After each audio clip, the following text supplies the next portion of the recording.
Good morning students. In previous lecture we have done difference between microeconomics and macroeconomics. Today's topic, micro and macroeconomics are complementary to each other. Complementary means ये दोनों एक दूसरे के पूरक हैं. Difference का मतलब हमने अपने प्रीवियस लेक्चर में पढ़ा था कि इनमें डिफरेंस है. माइक्रो अलग है टूल्स के अकॉर्डिंग, स्टडी ऑफ यूनिट्स के अकॉर्डिंग, एनालिसिस के अकॉर्डिंग, एग्जाम्पल के अकॉर्डिंग, बट इनमें इंटरडिपेंडेंस भी है, ये एक दूसरे पर आश्रित भी है. आज हम वो पढ़ेंगे.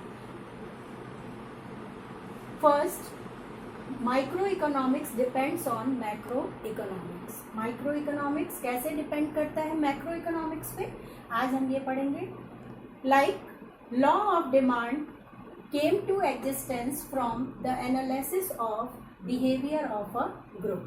जो लॉ ऑफ डिमांड की थ्योरी है वो किस पर डिपेंड करती है? ग्रुप के बिहेवियर पर डिपेंड करती है. ग्रुप जैसे बिहेव करता है या जिस चीज़ की डिमांड करता है उसके according he law of demand बनाया जाता है. Price of a commodity is influenced by general price level.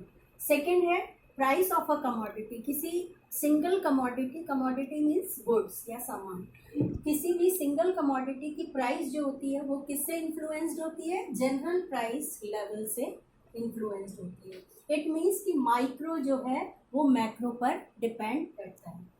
अब सेम एज मैक्रो इकोनॉमिक्स भी डिपेंड करती है माइक्रो इकोनॉमिक्स पर. Macro economics depends on micro economics. Like national income of a country is nothing but the sum total of incomes of individual unit of the country. इसका मतलब national income को calculate करने के लिए हमें per capita income या पर individual की इनकम को कैलकुलेट करना होता है. इसका मतलब मैक्रो जो है वो माइक्रो पर डिपेंडेंट होती है. सेकेंड एग्जाम्पल है aggregate demand depends on. Aggregate means total, sum total. Aggregate demand depends on demand of individuals. मतलब एग्रीगेट डिमांड एडी को कैलकुलेट करने के लिए हमें इंडिविजुअल या सिंगल यूनिट की डिमांड को कैलकुलेट करना होगा. इन दोनों एक्सप्लेनेशन के बेसिस पे हम ये कह सकते हैं micro and macro economics are complementary to each other.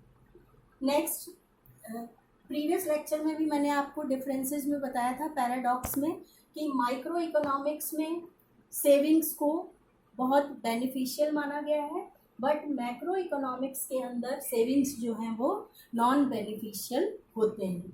Paradox का मीनिंग है यहाँ पे, paradox is a seemingly observe or contradictionary statement often to true statement. यानी कोई बात किसी एक के लिए ट्रू है और वही दूसरे के लिए फॉल्स हो सकती है या नॉन बेनिफिशियल हो सकती है. इसमें एग्जांपल दिया था सेविंग का कि एक सिंगल या इंडिविजुअल की सेविंग जो होती है उसकी फैमिली के लिए बेनिफिशियल होती है या बहुत मतलब अच्छी होती है, बट वही सेविंग नेशनल इनकम या नेशन के लिए या कंट्री के लिए वो बहुत ज़्यादा बेनिफिशियल नहीं होती है. ये हमारा आज का टॉपिक है कि ये कैसे माइक्रो और मैक्रो एक दूसरे पर डिपेंडेंट होते हैं. अब मैं आपको वापस से ये रिवाइज करा देती हूँ कि कितना हमने पढ़ा. सबसे पहले हमने पढ़ा था फर्स्ट मीनिंग ऑफ इकोनॉमिक्स.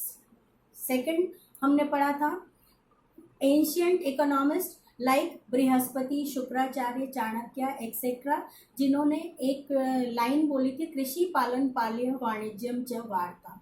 इसमें वार्ता का मीनिंग होता है, वार्ता मीन्स इकोनॉमिक एक्टिविटी, और इकोनॉमिक एक्टिविटी का मतलब होता है agriculture, fisheries, animal husbandry etcetera. फिर नेक्स्ट टॉपिक हमने पढ़ा था डेफिनेशन ऑफ इकोनॉमिक्स. वैसे तो 15,000 से भी ज़्यादा डेफिनेशन दी जा चुकी है क्योंकि इकोनॉमिक्स एक रिवॉल्यूशनरी सब्जेक्ट है, बट इसको हमारे 12th क्लास के जो हमारा कोर्स है उसके अंदर इसको 5 पार्ट में डिवाइड किया गया है, जिसमें वेल्थ बेस्ड डेफिनेशन पढ़ा था हमने, जिसमें वो एडम स्मिथ के बारे में बताया गया था, economics is a science of wealth. फिर सेकेंडली हमने पढ़ा सोशल वेलफेयर से रिलेटेड है। फिर नेक्स्ट हमने पढ़ा था स्कैरसिटी। सम पीपल स्कैरसिटी कहते हैं और कुछ लोग उसके स्कारसिटी कहते हैं, पर दोनों सिमिलर बात है। स्कारसिटी या स्कैरसिटी एक ही बात है। स्कैरसिटी मतलब किसी चीज़ की रिसोर्सेज की कमी का होना। फिर हमने पढ़ा था वेलफेयर बेस्ड, फिर स्कैरसिटी बेस्ड, फिर हमने पढ़ा था डेवलपमेंट बेस्ड और फिर वांटलेसनेस बेस्ड। इस तरीके से डेफिनेशंस पढ़ी थी। फिर नेक्स्ट हमने पढ़ा था कैरेक्टरिस्टिक्स ऑफ इकोनॉमिक्स। फिर नेक्स्ट टॉपिक हमने पढ़ा था nature and subject matter of economics, जिसमें सब्जेक्ट मैटर में इकोनॉमिक्स को 2 पार्ट्स में डिवाइड किया गया था, माइक्रो एंड मैक्रो।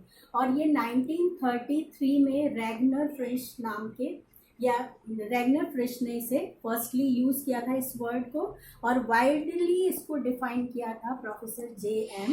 कीन्स ने। फिर उसके बाद हमने पढ़ा था माइक्रो का मीनिंग, मैक्रो का मीनिंग, फिर इन दोनों के डिफरेंसेस, और टुडेज टॉपिक था हमारा माइक्रो और macro complementary to each other. फिर पैराडॉक्स के बारे में हमने पढ़ा। पैराडॉक्स लाइक सेविंग एक के लिए बेनिफिशियल और दूसरे के लिए नॉन बेनिफिशियल है। अब नेक्स्ट टॉपिक हम पढ़ेंगे मेथड्स ऑफ इकोनॉमिक्स।